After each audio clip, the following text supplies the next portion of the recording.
Muy buenos días todavía, 10 minutos de la mañana. Lindo poder ver a tantos rostros esta mañana en este lugar. Es una bendición haber podido estar con ustedes por la semana que pasó. Tuvimos una semana bastante bendecida, ¿no les parece? Amén. Aquellos que vinieron toda la semana, quiero agradecerles por el apoyo, el sacrificio. Yo sé que en países desarrollados se trabajan largas horas y uno anhela llegar a casa para poder descansar, y hacer el sacrificio de asistir todas las noches es sacrificio, pero es un sacrificio que vale la pena. Amén. Hubieron familias que vinieron de lejos. Vieron nuestro hermano con su familia, su esposa, vinieron casi todas las noches de 80 kilómetros de distancia. Así que queremos agradecerles de corazón por ello. Muy bien, esta mañana vamos a comenzar nuestro estudio en el libro de 1 Tesalonicenses capítulo 4 y versículo 3. Vamos a orar para pedirle a nuestro Dios que nos hable a través de su palabra.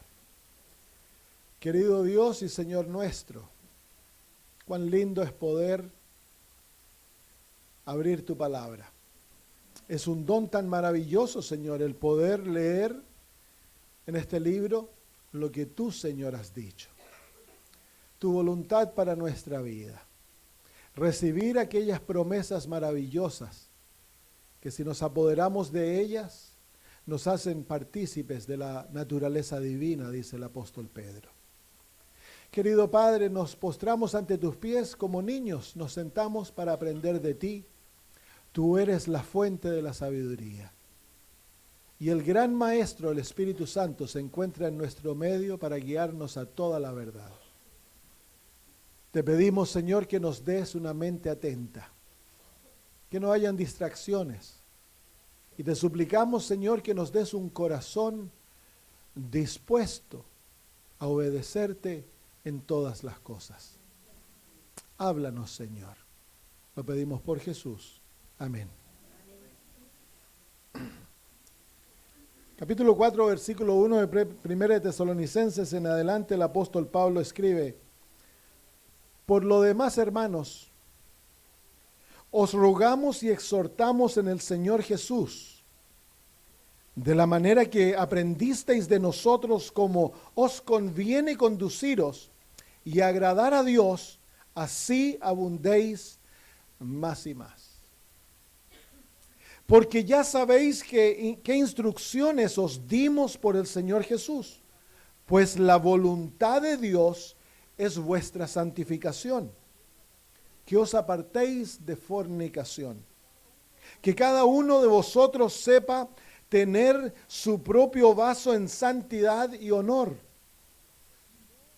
no en pasión de concupiscencia como los gentiles que no conocen a Dios.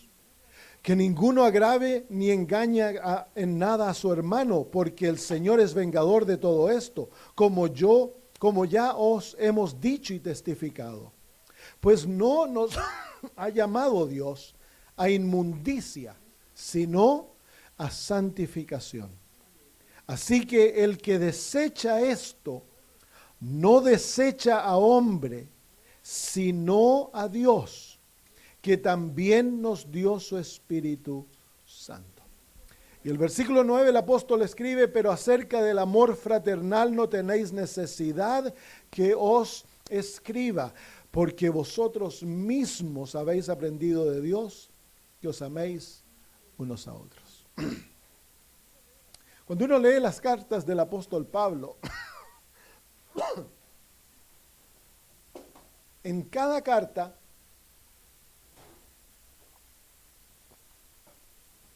el apóstol Pablo dedica más de la mitad de la carta a consejos prácticos de cómo el cristiano debe vivir la vida en este mundo. Y aquí el apóstol Pablo hace referencia a los tesalonicenses, que él les enseñó en detalle cómo ellos debían vivir su vida diaria. Dice en el versículo 1, dice: por lo demás, hermanos, os rogamos y exhortamos en el Señor que de la manera que aprendisteis de nosotros, como os conviene conduciros y agradar a Dios, así abundéis más y más. Así que el apóstol Pablo no tan solo enseñaba un evangelio teorético, un evangelio que daba paz y gozo y le daba la confianza de ser perdonados y recibidos por Dios. El apóstol pasaba mucho tiempo con sus discípulos enseñándoles cómo debían vivir una vida para agradar a Dios. Porque la realidad es esta, como hemos estado aprendiendo esta semana, que nosotros hemos pasado de oscuridad a luz, de perdición a vida eterna, de inmundicia a santidad. Hemos llegado a ser hijos de Dios, a pesar de que éramos hijos del diablo. El Dios del cielo se ha congraciado con nosotros y nos ha dado el maravilloso don de Jesucristo, y a través de Él nos ha dado ese maravilloso don de la justificación, a través de la cual Él nos presenta ante sí mismos totalmente perfectos, completos, sin necesidad de nada. Pero el Dios del cielo, dice el apóstol Pablo en el versículo 3, Él tiene un propósito para esta obra. En otras palabras, la justificación no es el fin de la experiencia. El morir a nosotros mismos no es el objetivo de la experiencia. Esas experiencias, el nuevo nacimiento, la transformación de nuestro ser, tiene un objetivo, y el objetivo, dice el apóstol Pablo en el versículo 3, la voluntad de Dios es nuestra santificación. En otras palabras, todo lo que Dios ha invertido en nosotros, todo el dolor que Él ha pasado, todo el sacrificio que Dios ha experimentado en nuestro favor, todo lo que Jesús tuvo que llevar a cabo y está llevando a cabo, tiene un objetivo. Y el objetivo es tener un pueblo santo.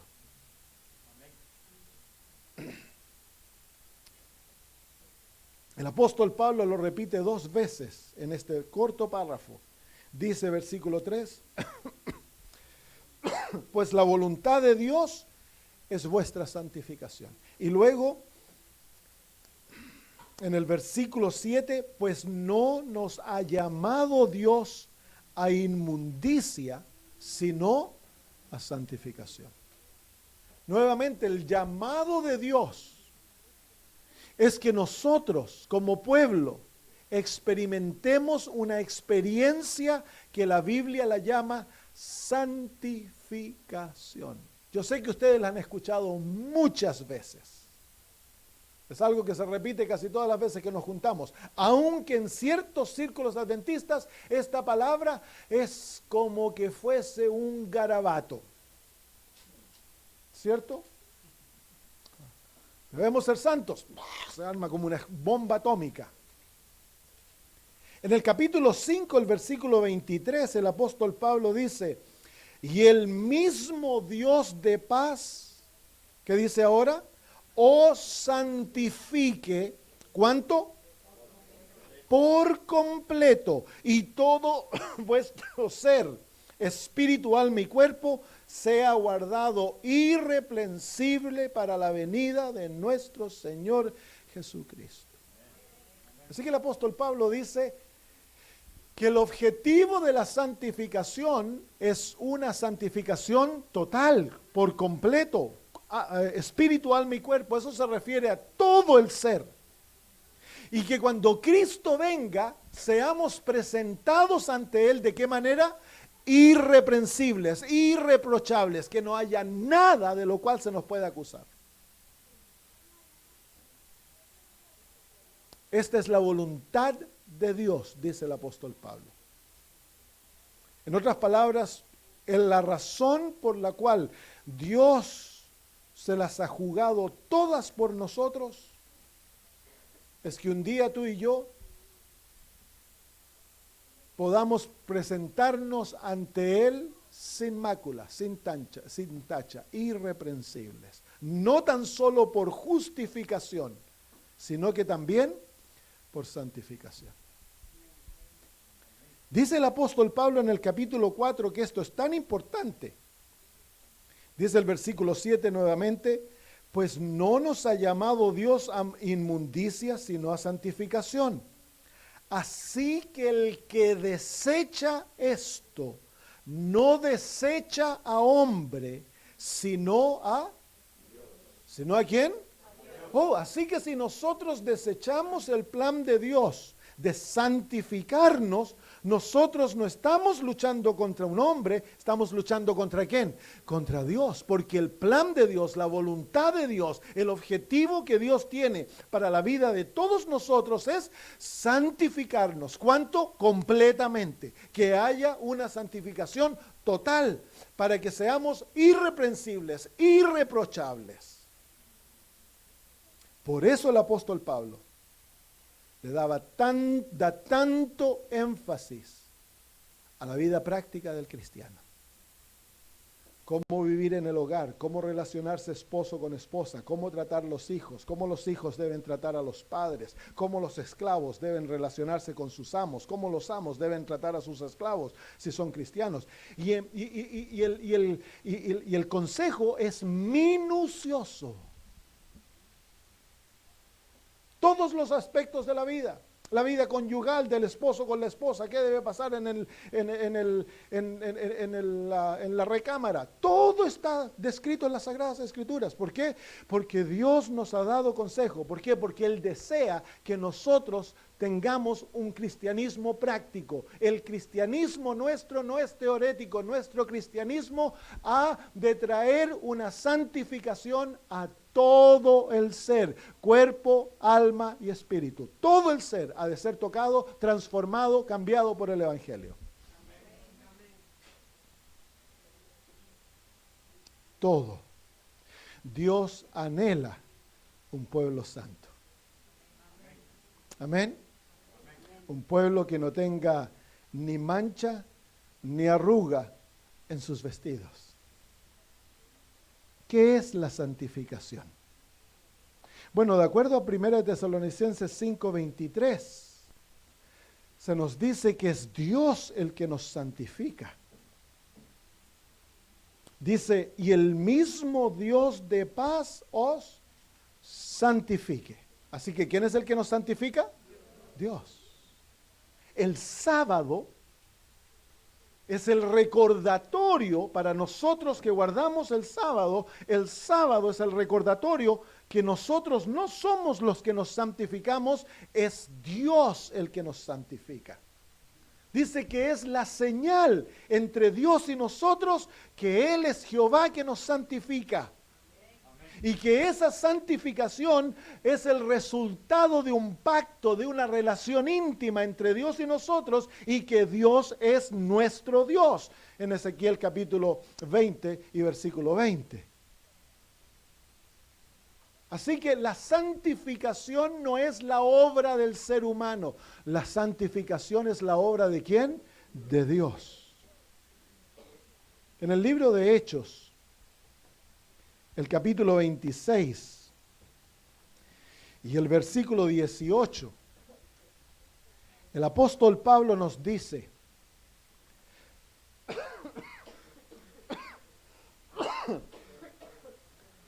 para que abra sus ojos,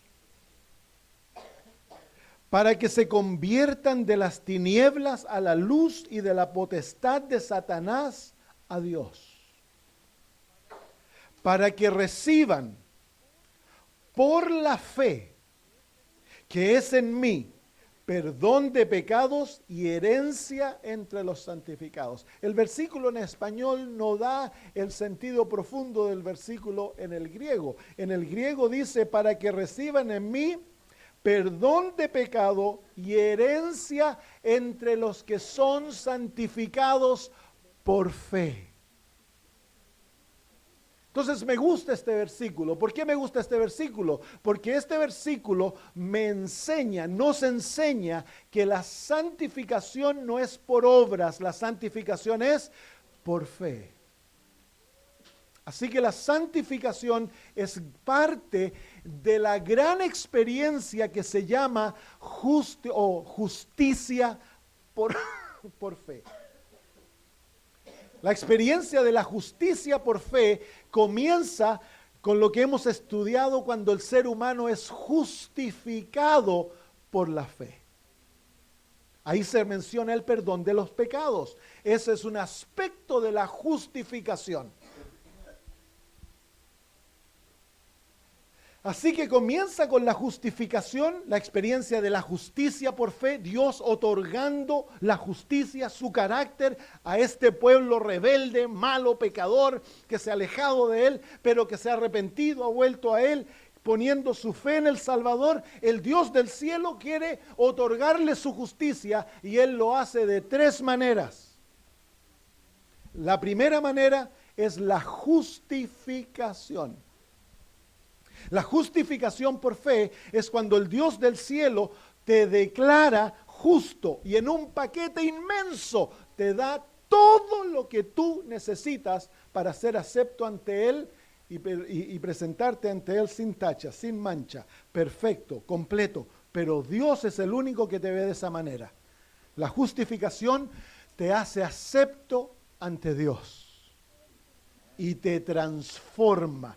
Te hace un nuevo ser, te perdona todos los pecados, te da una nueva mente, un nuevo corazón, un nuevo espíritu. Te escribe la ley de Dios en el corazón y en la mente, te hace nacer nuevamente, tú llegas a ser una nueva criatura. De tal modo que todo aquel que está en Cristo, nueva criatura es. Las cosas viejas pasaron, aquí son hechas todas nuevas. Ese es el milagro de la justificación. Pero en el libro de Romanos, y es por fe, la justificación es absoluta por fe. En el libro de Romanos, en el capítulo 6, el apóstol Pablo une a la justificación y a la santificación en esta experiencia. En el versículo 22 nos dice: mas ahora que habéis sido libertados del pecado, Romanos 6, 22, y hechos siervos de Dios, tenéis por vuestro fruto la santificación y como fin la vida eterna. Así que la justificación nos liberta del pecado. Eso es algo maravilloso. ¿Se acuerdan ustedes que nosotros aprendimos que nosotros por naturaleza somos esclavos del pecado? ¿Qué es un esclavo? Un esclavo es alguien cuya voluntad no está bajo su control. Al ser esclavos del pecado, nuestra voluntad naturalmente está bajo el control de Satanás. Y Satanás nos controla por la ley del pecado que mora en nosotros. Entonces es imposible para un ser humano por sí mismo escaparse del diablo. ¿Por qué? Porque él es esclavo de él. Entonces, para que nosotros podamos ser libres del pecado, tenemos que experimentar la justificación. Miren lo que dice el apóstol Pablo, el resultado de la justificación. ¿Se acuerdan cuáles son las 4 experiencias de la justificación? Es reconocer nuestra impiedad, venir a Dios como estamos, creer que Él me va a justificar en Cristo Jesús, aceptar a Jesús como mi Salvador. Y cuarto, morir con Cristo. Lo estudiamos anoche, ¿se acuerdan? Una entrega total, rendir mi vida a Cristo para que Él controle mi vida por mi voluntad. Yo le entrego mi voluntad a Cristo y ahora llego a ser esclavo de Jesús, siervo de Cristo. Pero Él no tiene esclavos, así que nos hace libres. Amén. Entonces ahora, al experimentar la justificación, miren lo que ocurre. Vamos a leer el capítulo 6. ¿Cuáles son los resultados de esta experiencia? Versículo 8 del capítulo 6. Si morimos con Cristo, creemos que viviremos con Él. Así que el primer resultado es que ahora estamos unidos a Jesús, tenemos su vida en nosotros, Él vive en nosotros, vivimos con Jesús. Versículo 11, así también vosotros, consideraos muertos al pecado. ¿Qué significa esto? Bueno, tenemos aquí al hermano Rodas. ¿Se acuerdan que lo vinimos a enterrar ayer? Pero se nos escapó el muertito porque se despertó. Entonces aquí está el hermano Rodas, pero ahora está bien muertito. Dice que él murió al pecado físicamente. Hay una doctrina que nos enseña lo que significa estar muertos. ¿Cuántos saben los muertos?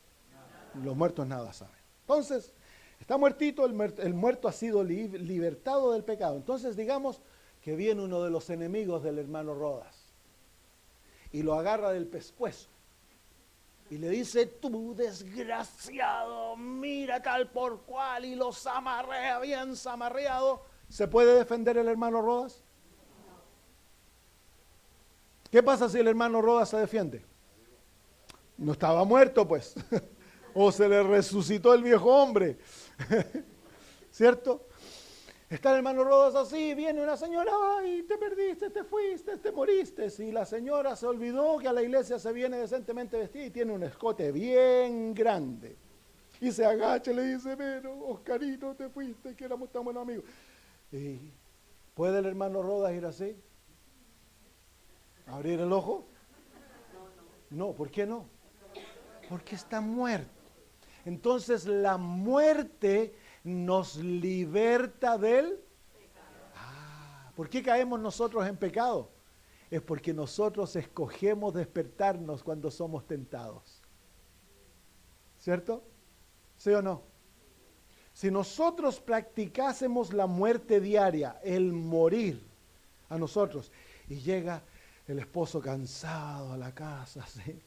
y la esposa quemó el arroz. Ya él ha trabajado todo el día duro, ella también ha trabajado todo el día duro, y ella le pone el platito de arroz con ensaladita y frijoles, pero el arroz, ya él odia el arroz quemado. Y le dice: ¿qué pasó con ese arroz? Él ya viene cansado. Y ella le dice: mi amor, fíjate que los niños... ¿Qué los niños? Le dice: si vos pasás viendo telenovelas, tú no haces nada.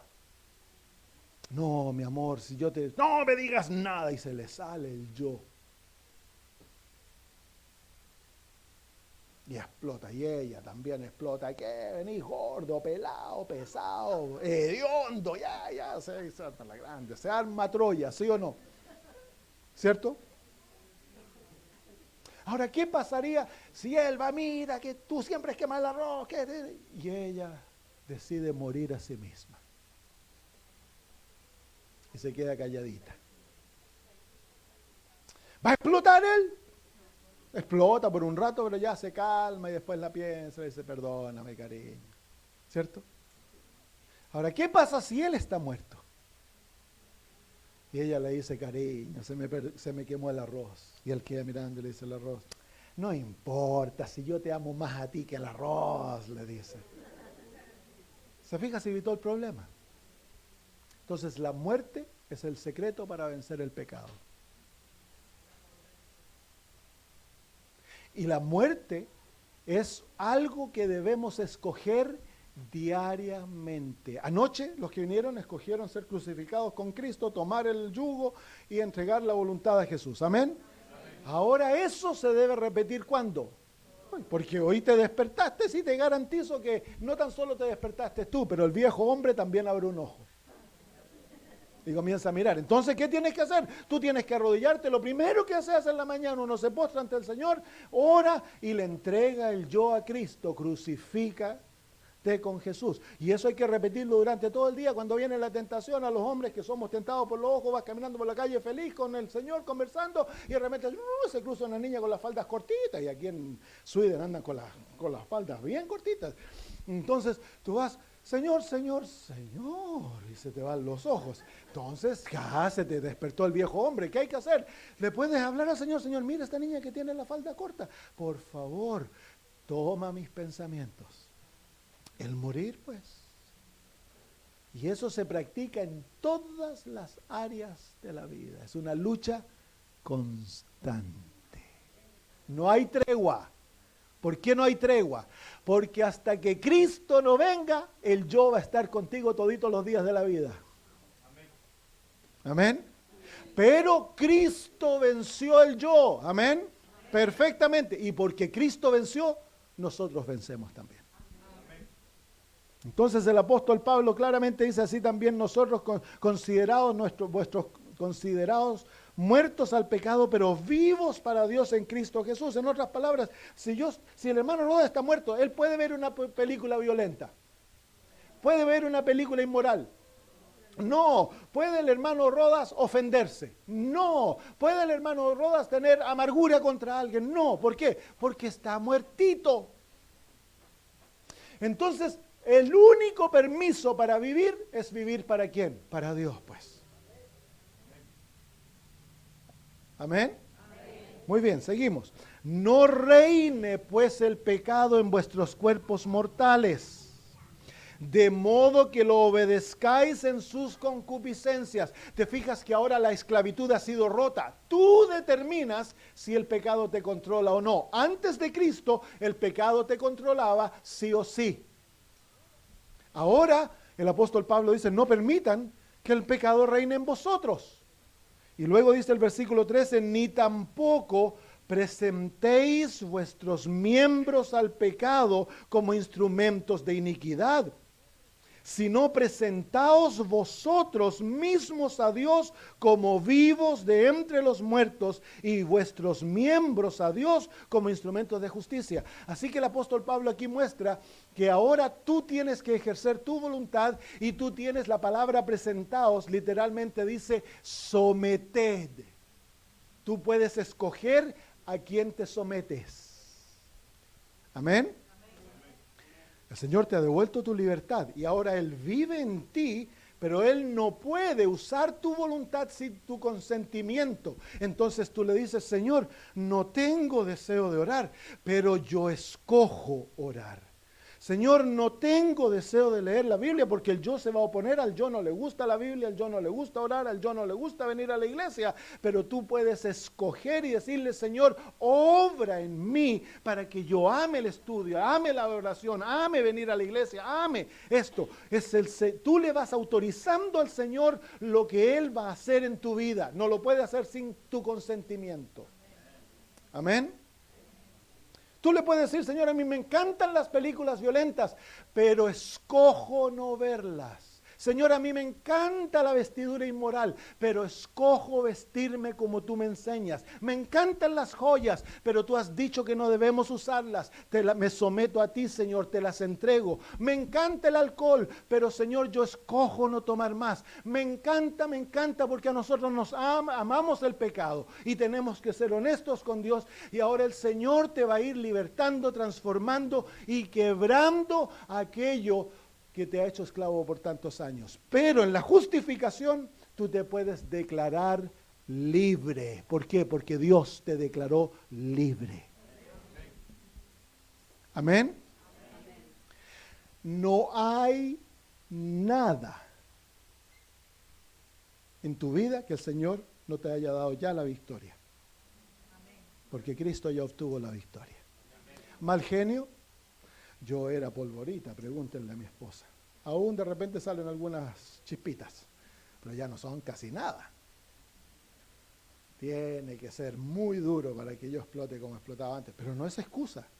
El Señor quiere que yo llegue al momento que nada me va a causar el enojo. Solamente la injusticia contra otros.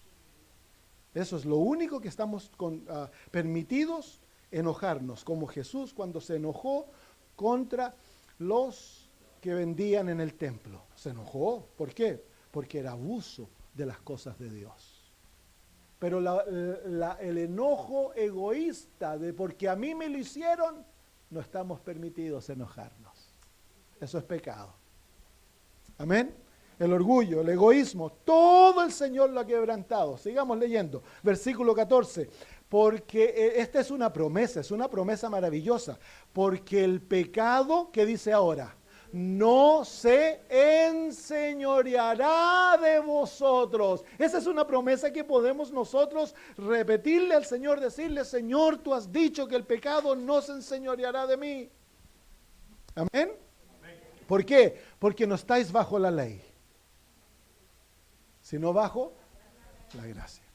Interesante porque los evangélicos pentecostales enseñan que este versículo enseña que nosotros no tenemos que obedecer la ley. Pero es lo opuesto, dice, el pecado no se enseñoreará de vosotros. En otras palabras, no pecaréis. ¿Y qué es pecar? Violar la ley. Así que el versículo nos está enseñando a guardar la ley. Pero ¿cómo guardarla? La única manera que podemos guardarla es el poder de la gracia de Cristo.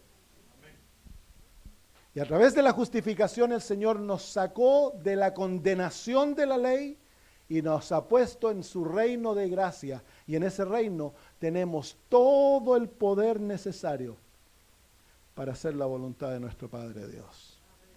Amén. Somos libres, hermanos. El Señor nos ha hecho libres. El diablo no quiere que tú entiendas esto. Somos totalmente libres de lo que nos ocurrió en el pasado.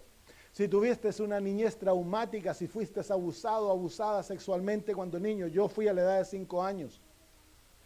A través del Evangelio, el Señor rompe la cadena de aquello y te da la libertad para perdonar y amar al que te lo hizo, a los que te lo hicieron. La libertad se encuentra no tan solo en el perdón, hemos de perdón, ese es el primer paso. Y luego hemos de escoger amar. ¿Qué significa amar? Es hacerle bien a los que nos han hecho mal. Amén.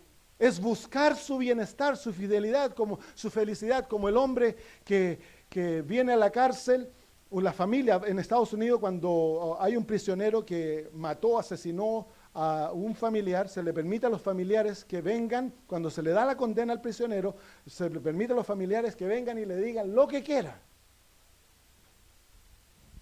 Y ahí la familia le está diciendo todo lo que quería y había un viejito noble, una barba larga, y lo queda mirando y le dice: muchacho, tú nunca vas a entender el dolor que nos causaste al matar a mi nieta. De la manera que la asesinaste, y todo le describe, y luego le dice: pero quiero decirte algo. Yo no te odio, te amo. Y oro para que tú aceptes a Jesús como tu Salvador personal y seas salvo. Deseo tu felicidad, tu bienestar. Espero en Cristo Jesús que le entregues tu corazón a Él, para que conozcas a mi nieta en el reino y le puedas pedir perdón. Eso es amor. Entonces, a una persona así, el mal nunca se puede pegar. ¿Entiendes? Porque cuando nosotros llevamos odio, cuando no perdonamos, el mal se te pega como pegamento caliente. Y a medida vamos avanzando por la vida, vamos llenándonos de amargura, de rencor, de odio, ¿cierto? Nos vamos peleando con este me dijo algo, ¡ah! Esa me trató así, me miró así, y parecemos espineros. Somos infelices, nos llamamos cristianos, pero el cristiano no puede ser así. Yo conocí a una señora en México. Me dice: pastor, la quiero. No me acuerdo si en México, como he estado varias veces en México y en Cuba, no me acuerdo si en México o Cuba. Me dice: pastor, mire, esta niña, esta señora, yo la traje a Cristo. Ah, qué lindo, hermana, y se va a bautizar. Oh, qué lindo, al fin de la campaña, alabado sea Dios. Y después ella me contó la historia. Esa mujer a mí me quitó mi esposo. Era la empleada, más joven, buena moza, y mi esposo se fue con ella. Me destruyó mi hogar. Por tiempo yo estuve amarga. Quería lo peor para esa mujer y mi esposo, pero después entendí el amor de Cristo por mí y por ella, y la perdoné. Y me acerqué a ella y comencé a hablarle de Cristo. Ella abrió su corazón y ahora se va a bautizar. Y somos mejores amigas. En mi corazón no hay rencor, no hay odio.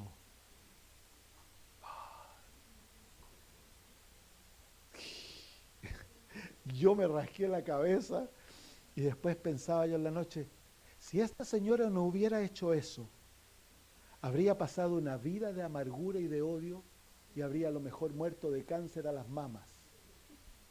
¿Sí? 3 años después de divorcio, hasta 60% de las mujeres desarrollan cáncer a las mamas. ¿Sabían ustedes eso? Ella escogió No tan solo perdonar, sino amar a su enemiga. Y la convirtió en su amiga. Y se la ganó para Cristo. Ahora ella es feliz, la mujer es feliz, se arrepintió, le pidió el perdón, pero ahora, ¿qué sacan de deshacer otro hogar? No, le dijo ella, quédate tranquila, tú sigues siendo la esposa de mi esposo. Se juntan para los cumpleaños, los hijos son felices, no los destruyó el divorcio porque la mamá no se dedicó a decir que malo el papá, que mira este hombre infiel, que aquí, que allá. No, ella perdonó a su esposo. Y ahora las dos familias son amigas. Qué difícil. Pero eso es verdadero cristianismo. ¿No dijo el Señor Jesús que si nosotros no perdonamos, Dios no nos perdona a nosotros? Yo me acuerdo el día que el Señor me confrontó con el hombre que me había abusado cuando tenía 5 años. Yo estaba, la noche que fui convertido, el Señor me trajo su nombre, me dijo, ¿qué vas a hacer con este hombre? Era un hombre ya mayor, ya muerto hace muchos años. Me dijo, ¿qué vas a hacer con este hombre? Y un secreto y un odio que había mantenido desde mi niñez. Eso era lo que me hacía ser tan enojón. Entonces yo dije, Señor, yo escojo perdonarlo y amarlo. Y es como que en ese momento me sacaron un tren de mis espaldas. Y fui libre. Hasta ese momento nunca lo había contado, nunca lo había hablado, lo guardaba como un secreto terrible. Y ahora pues soy capaz, desde ese momento puedo hablar, puedo ayudar a la gente que ha sido abusada porque yo lo entiendo en carne. Entonces, somos libres. No hay nada en este mundo que te pueda libertar como Cristo te libera. Amén. La justificación es el poder de Dios, el Evangelio es el poder de Dios para salvación. Dios no quiere que sus hijos vivan con rencores, con odios, con iras. Dios quiere que sus hijos sean libres, sean llenos de amor, de paz. Como la mujer en Ruanda, que le mataron durante el genocidio, le mataron a su esposo que era pastor y a sus hijos, sus 2 hijos. A ella le dieron un machetazo en la cabeza y le dejaron un brazo colgando. Se salvó así. Pasó 6 meses en el hospital recuperándose. Y luego se recuperó y estaba llena de odio. Adventista del 7º día. Entonces, un día dijo, Señor, yo no puedo vivir más así. ¿Qué hago? Y el Señor le trajo estos textos y ella escogió perdonar y amar a aquellos que le habían hecho el daño. Había venido la amnistía. Ella comenzó a visitar en la cárcel a los criminales que habían llevado a cabo el genocidio. Y como 6 meses les comenzó a llevar frazadas, les daba estudios bíblicos. Y un día 2 muchachos jóvenes se postran ante ella y le dicen, mamá, nosotros fuimos los que matamos a tu esposo y a tu... Eran vecinos. Y ella le dijo, no se preocupen, yo ya los perdoné hace mucho tiempo. Cuando soltaron a los presos, la llevaron a ella ante el juez para que ella les diera la condena. Y ella le dijo, la condena es que me los den en adopción a mí. Porque ellos también habían perdido a sus padres durante el genocidio. Ella los adoptó y los amó como hijos. Eventualmente llegaron a ser pastores de la iglesia adventista. Yo te hago la pregunta, ¿qué prefieres vivir? ¿Una vida de amor o una vida de odio? Para mí no hay dónde perderse. ¿No les parece? No hay por dónde perderse. Entonces, aquí, este sábado, ayer, debe haber muerto todos los rencores que existen entre los miembros de iglesias aquí. Ya eso murió. Si tú estás muerto, eso se acabó, ¿sí o no? ¿Sí o no? Claro, anoche tenemos que haber perdonado a todos, amén. Y así como tú has de perdonar a los que te hicieron daño, ahora tú tienes que pedir perdón a los que tú has dañado. Porque así como te han dañado a ti, tú has dañado a otros. ¿Sí o no? Claro que sí, pues. El Dios del cielo desea que seamos libres, felices Y la única manera de obtenerlo es el Evangelio de Cristo Jesús. La justificación te da todas las herramientas, todo el poder, toda la realidad, pero eso solo Dios lo ve. La santificación es la experiencia que lo implementa, donde el Señor te enseña a vivir una vida justificada. Amén. Mira, sigamos leyendo. Esto es precioso. Versículo 15. ¿Qué pues diremos? ¿Pecaremos porque no estamos bajo la ley, sino bajo la gracia? En ninguna manera. ¿No sabéis que si os sometéis a alguien como esclavos para obedecerle, sois esclavos de aquel a quien obedecéis, sea del pecado para muerte, o sea de la obediencia para justicia? Pero gracias a Dios que aunque erais esclavos del pecado, habéis obedecido de corazón aquella forma de doctrina a la cual habéis entregado. Entonces, a través de obedecer, ¿qué es lo que obedecemos? El entregarnos a Jesús, el confesar nuestros pecados, el arrepentirnos, el creer en la palabra de Dios. Esa es la obediencia que el apóstol Pablo se está refiriendo aquí. A través de aquella experiencia hemos sido libertados del pecado. Grábate esa palabra. A lo mejor pónganse una oreja, tápense un oído. Tápense un oído. Tápense el oído, todos tápense el oído. Porque yo voy a decir esto. Han sido libertados del pecado. ¿Por qué pasa esto? Es que cuando lo decimos, entra por este oído y se sale por el otro. Nos olvidamos así. Y entonces después viene otra persona y dice, hermano, vamos a seguir pecando hasta que Cristo venga. Y nos quedamos todos confundidos. No, hermanos, eso es mentira. Aquí está escrito que hemos sido libertados del pecado y que la voluntad de Dios es nuestra santificación, que Dios nos va a presentar irreprochables ante Él. Amén. No seamos engañados. Son mentiras satánicas. ¿Desea Dios tener un pueblo que anda pecando, haciendo lo malo, que odia, que no perdona, un pueblo rencoroso, un pueblo envidioso, un pueblo orgulloso, un pueblo altanero, un pueblo egoísta? ¿Eso es lo que Dios desea? No, pues. ¿Qué es lo que desea Dios? Un pueblo santificado. ¿Qué es la santificación? La santificación es la implementación práctica en tu vida de la justificación. La justificación es instantánea. La santificación es desarrollada a través de la vida. La hermana White dice que la santificación es una obra de la vida entera. En otras palabras, mientras vivamos, ¿qué va a estar haciendo el Señor?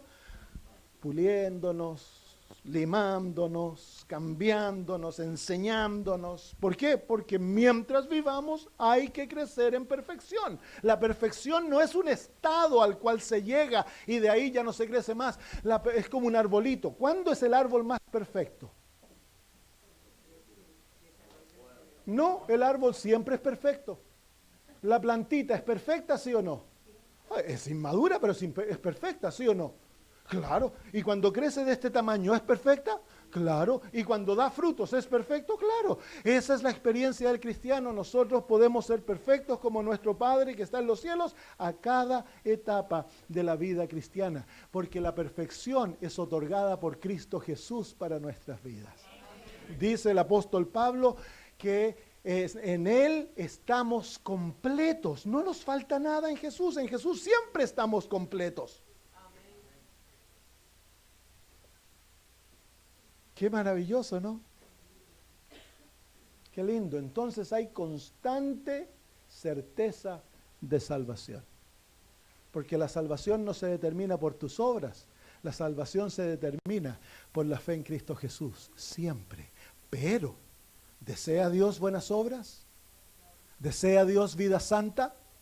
¿Desea Dios que dejemos el pecado? ¿Sí o no?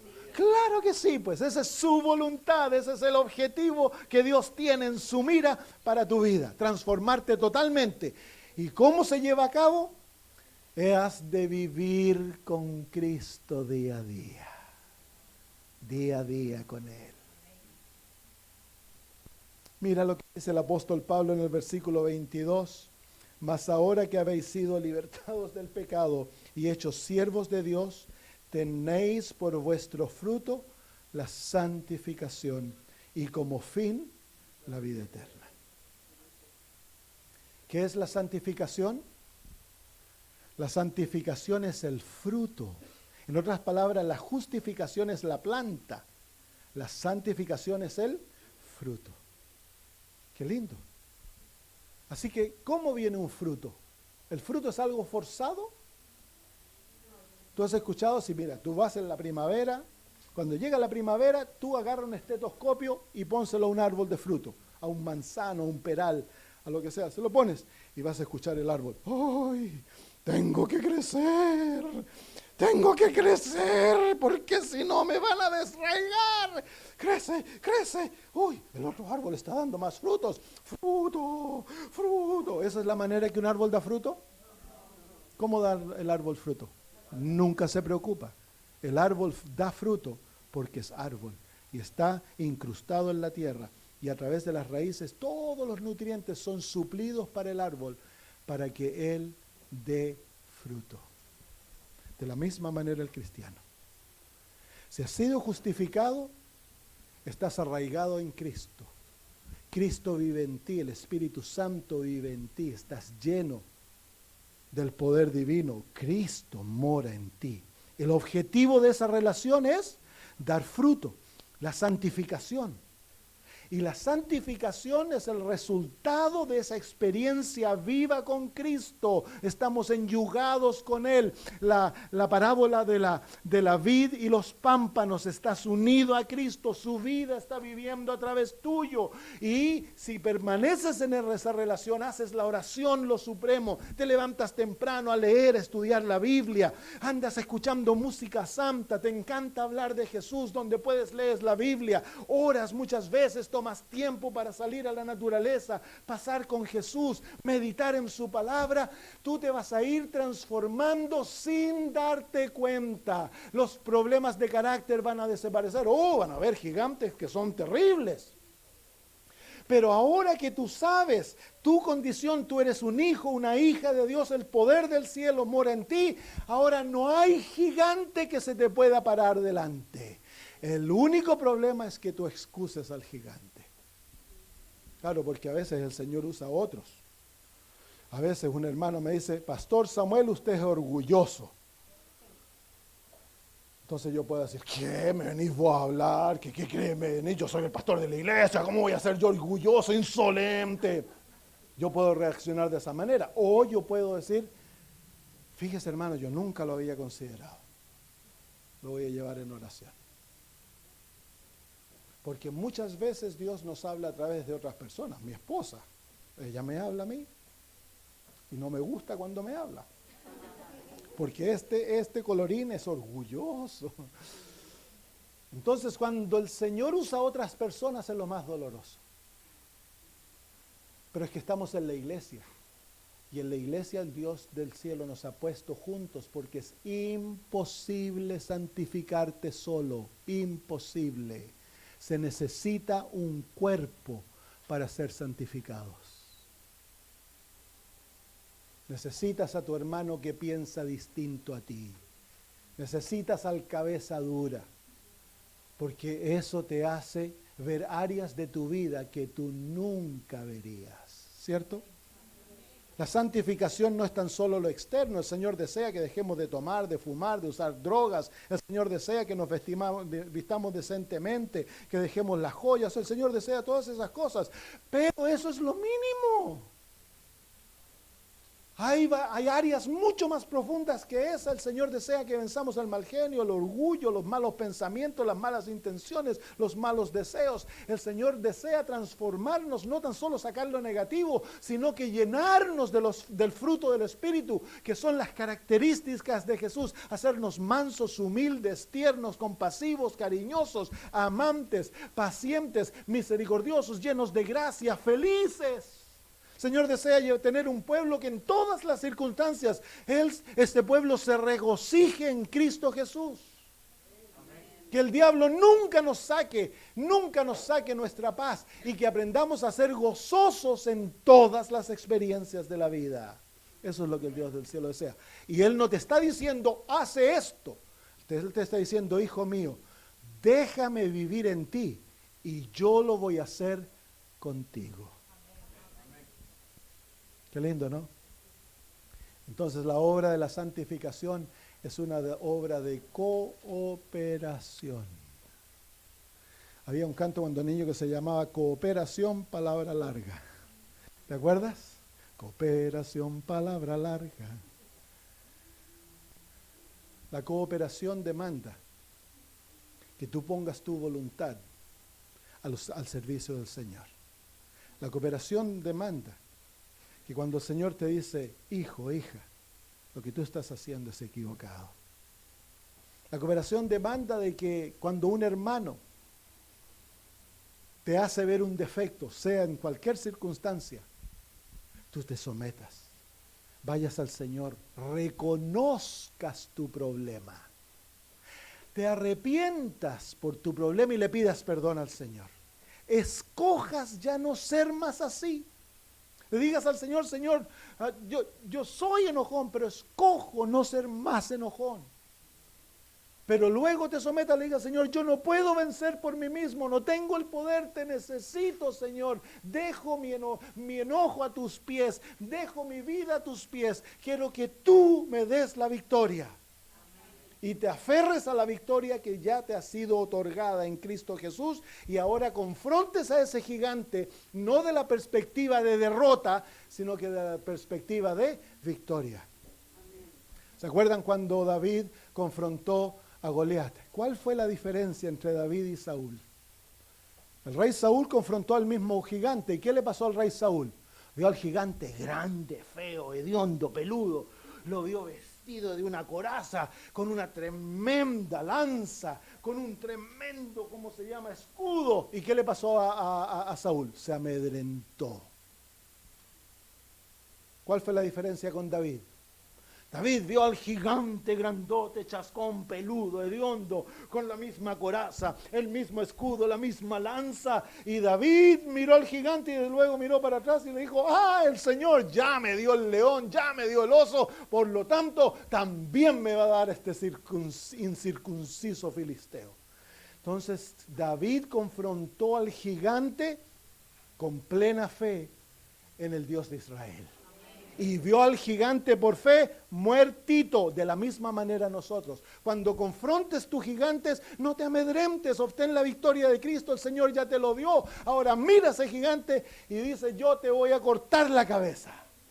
En el nombre de Cristo. No importa la adicción, no importa el problema, no importa la debilidad. Cristo ya te dio la victoria y Él ha prometido que Él te va a santificar. ¿Cuánto? Totalmente. Y te va a presentar ante su presencia irreprochable, perfecto, lleno de la gloria de Dios. Así que, queridos hermanos, yo pienso que el sueño más grande que nosotros debiésemos tener es ser como Jesús. Imitarlo en todo. Tenemos libros que el Señor nos ha dejado para ayudarnos en esto. Deseado de todas las gentes. Debiera ser leído muy seguido por el pueblo de Dios. Pero no lo leas como un libro, léelo como el manual que Dios te ha dejado para imitar a Cristo Jesús, aprender a ser como Él en todas las áreas de la vida. Ese es el propósito de ese libro. Está el camino a Cristo, está que me vienen los nombres en inglés, yo hago todos mis estudios en inglés, no en español. Pero hay 4 libros que tienen todos que ver con la vida de Jesús. Parábolas del gran maestro de vida, y después está el Sermón del Monte, que son las parábolas que el Señor dio en Mateo 5 al 7. Todos ellos tienen como propósito presentar en forma de historia la vida de Jesús, y están los evangelios, por supuesto, para que tú te imagines la vida de Cristo, porque al imaginártela queda grabada en tu memoria y tú puedes ver a Jesús y puedes copiarlo. Así que léete esos libros. Antes de leer El conflicto de los siglos, lee el libro Deseado a todas las gentes, Camino a Cristo y los otros dos que dijimos. Amén. Entonces, para esto vas a necesitar levantarte más temprano en la mañana. Si te levantas a las 3 o a las 4 de la mañana para irte al trabajo, ¿tú crees que Cristo merece que le des una hora en la mañana? Claro, entonces levántate a las 3, levántate a las 4, levántate a las 5, una hora más antes y dedícate a la oración y al estudio de la palabra. Llévate la Biblia contigo y cuando vas en el tren, cuando vas en el bus, anda leyendo las Sagradas Escrituras, anda leyendo el libro. Ponte música sacra en tus oídos y escucha y alaba a Dios para que tus pensamientos, tu cerebro sea regenerado, remodelado, la manera de pensar, la manera de imaginar, todo tiene que ser regrabado en tu mente. Amén. Durante el día, si sales al almuerzo, tienes media hora de almuerzo, come rapidito, 20 minutos, 10 minutos, dedícate a conversar con tu padre, a leer un versículo de la Biblia, a memorizarlo. Y en la noche cuando llegas a casa, luego de que la familia se acuesta, dedícate un tiempo a estar con Cristo Jesús. Puedes hacerlo acostado, te puedes acostar, tapar y decirle, Señor, quiero conversar contigo, y te puedes ir a dormir conversando. Dios no se enoja. Amén. Y así vives con Cristo. Al vivir con Cristo, vas a llegar a ser como Jesús. Si es tan sencillo ser santificado, te garantizo, van a haber batallas terribles que vas a ver. Vas a perder alguna de aquellas batallas. El pecado te va a agarrar del cuello, la viejo hombre, la vieja mujer va a abrir los dos ojos, te vas a caer porque es como un niño. Tienes que aprender a caminar con Jesús, no es automático.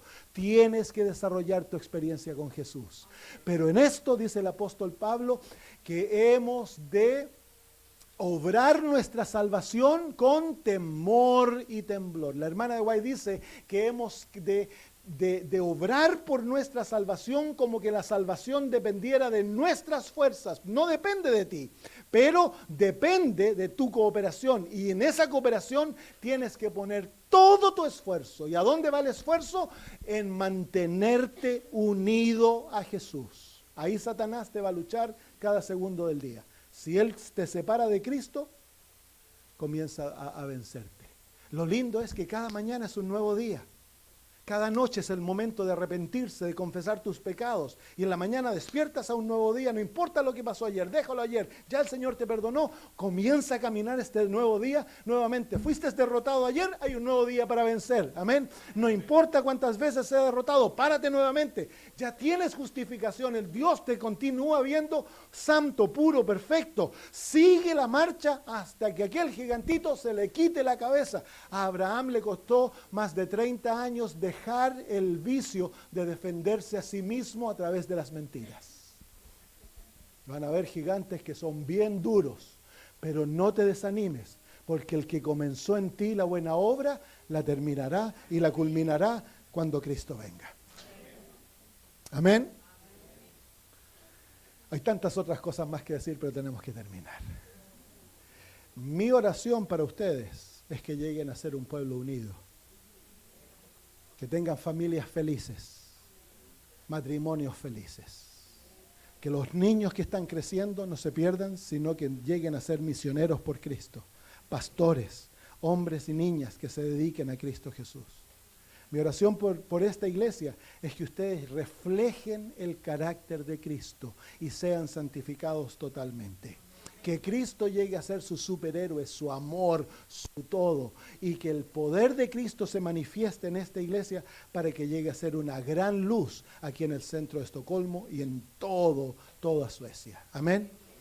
Si el tiempo dura, ¿no sería lindo que de esta congregación salieran misioneros para toda Europa, salieran misioneros para otros países, muchachos, muchachas que dedican su vida a servir al Señor? ¿No sería lindo? Amén. Ha llegado la hora de terminar los conflictos, hermanos. Arrepintámonos como pueblo.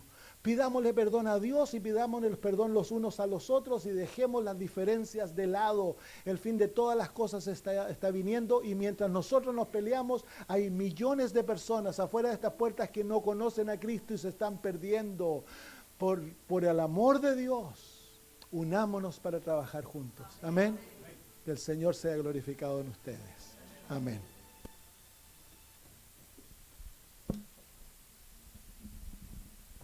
Gracias a Dios y también agradecerle que ha usado el pastor Samuel Braga a través de esta semana y nos ha enseñado esto que necesitamos tanto, es justificación y santificación.